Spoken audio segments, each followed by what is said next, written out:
Once upon a time, I got a message from the universe.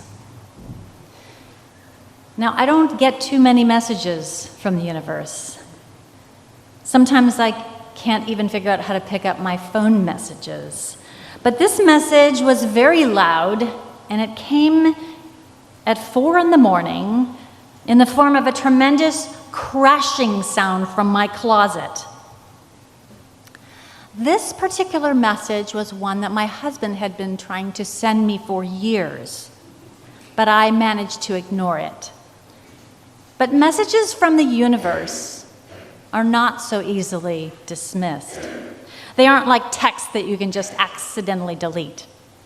They tend to be big messages like, the stress in your life is killing you, or maybe it's time to find a new career. This was one of those big messages. The message was, you have too many clothes.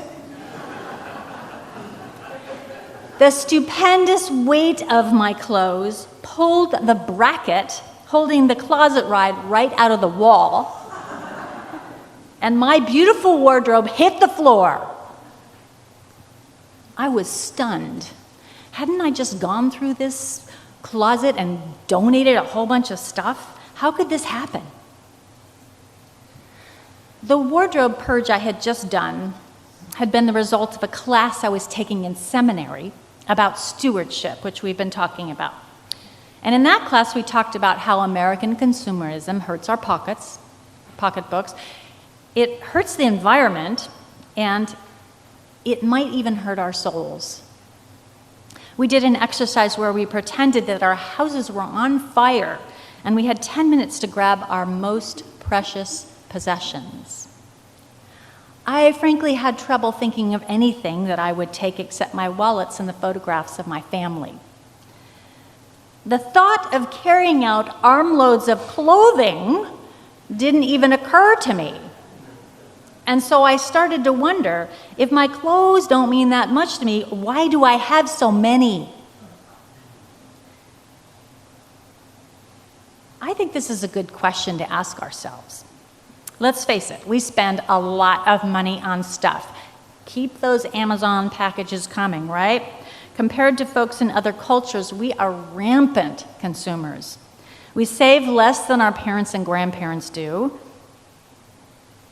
Why do we buy so much stuff, including clothes?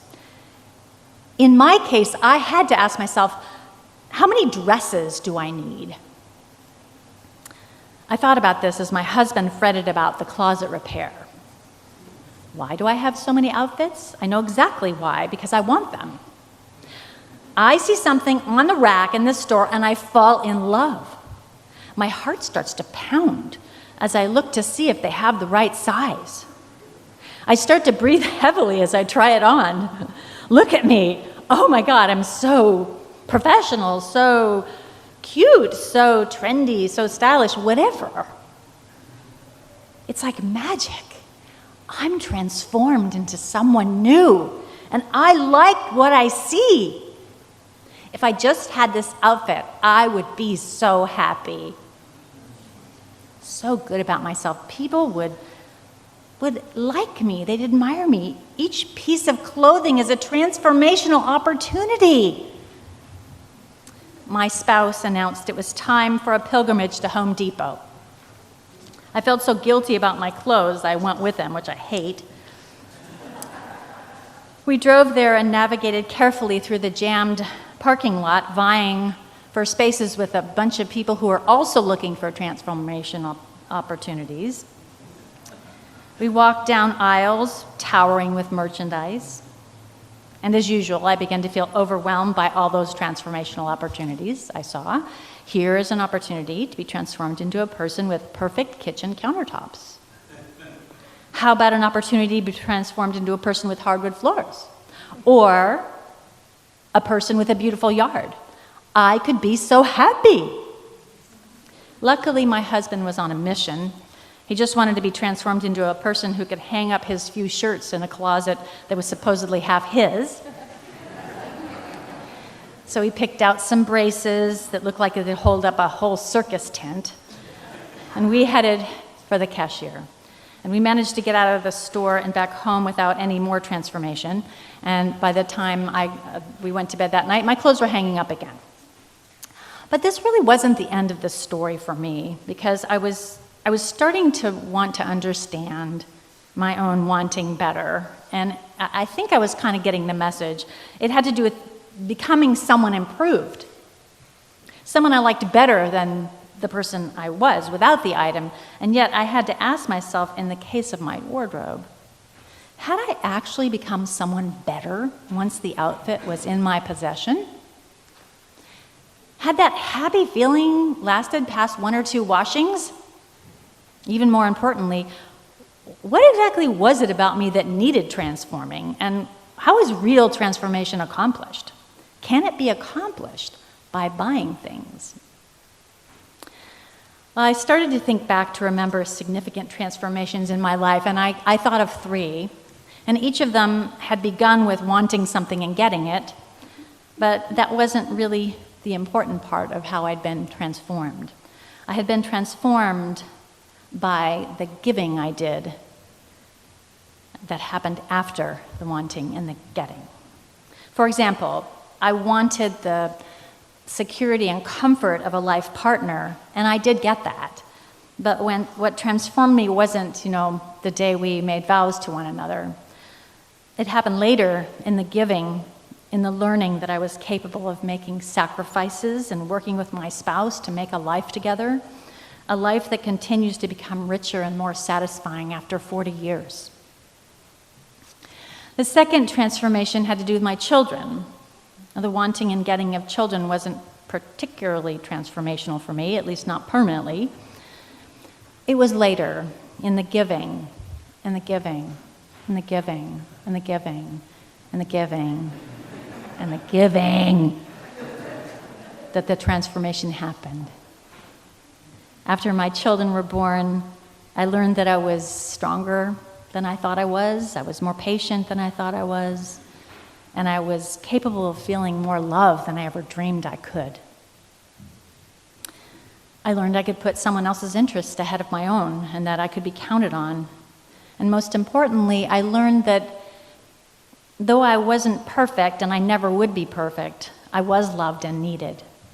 And all this I learned not from wanting my kids or getting my kids, but by giving to those children over the years.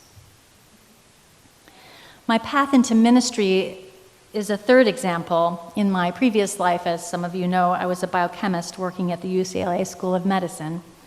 And when my second child was born, I realized that I had absolutely everything that I'd ever wanted. I had a wonderful partner.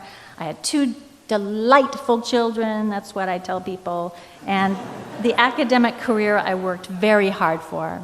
And yet, just like that suffering king, even with all these good things that I wanted all my life, there was still something missing. I couldn't have said I was truly happy. In fact, I think I got a little depressed. In the years that followed, I decided to leave science, stay home with my kids for a few years, and spend some time searching for that missing thing that would just do that trick, I worked out at the YMCA, I read poetry, I became a Girl Scout leader, I cooked like Betty Crocker. I planted a huge garden. I studied all about earth-based spirituality and played with tarot cards. I still do that. I even learned to interpret my dreams. These were all wonderful things. They didn't quite fill that space inside. One spring day, I picked up a newspaper and saw a picture of a bunch of wild-looking women dancing around a maypole in front of a church. It kind of stopped me in my tracks. What kind of church allows pagan revelry on their grounds? Well, it was the Mount Adler Unitarian Universalist Church in Walnut Creek. Now, I hadn't been to church in 20 years. I'd left the Baptist church I attended in my teens because the theology just didn't work for me. But this church seemed like it was different, so I decided to check it out. And I absolutely fell in love with this pluralistic, interfaith, humanistic, nature-loving faith, and within just a few years, I answered a calling to the ministry. So it's not going to surprise you to hear that the thing that finally satisfied me, that filled that empty place, was the opportunity to use the gifts I had to express my love for life within a warm, welcoming community. After the wanting and the getting, I need to give myself back. First to my partner, then to my family, to my First Unitarian Universalist community in Napa, and now to you and to our larger movement. So now you know more about my life struggles with wanting, getting, and giving, but I want to get back to my wardrobe because it costs a lot of money, and yet it actually has very little worth to me. My Old Testament seminary teacher would say that it was idolatrous. The money I spent on was spent for my own glorification and thrill, and I'd have a hard time arguing with him. Wouldn't it have been nice if I'd spent that money on something that was more meaningful? Something that reflected my values as a Unitarian Universalist? Wow.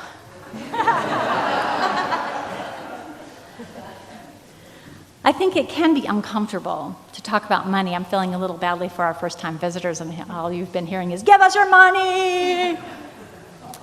And maybe it's uncomfortable to some people, but to me, a discussion of money is perfectly appropriate in church. Because money means a lot to us, and so does our faith mean a lot to us. And somewhere I think the way we use money could be related to our faith. As Unitarian Universalists, we're not very much different than other people in other denominations. We need money to pay for our food, our shelter, our clothes. We need to take care of our children and save for our retirement.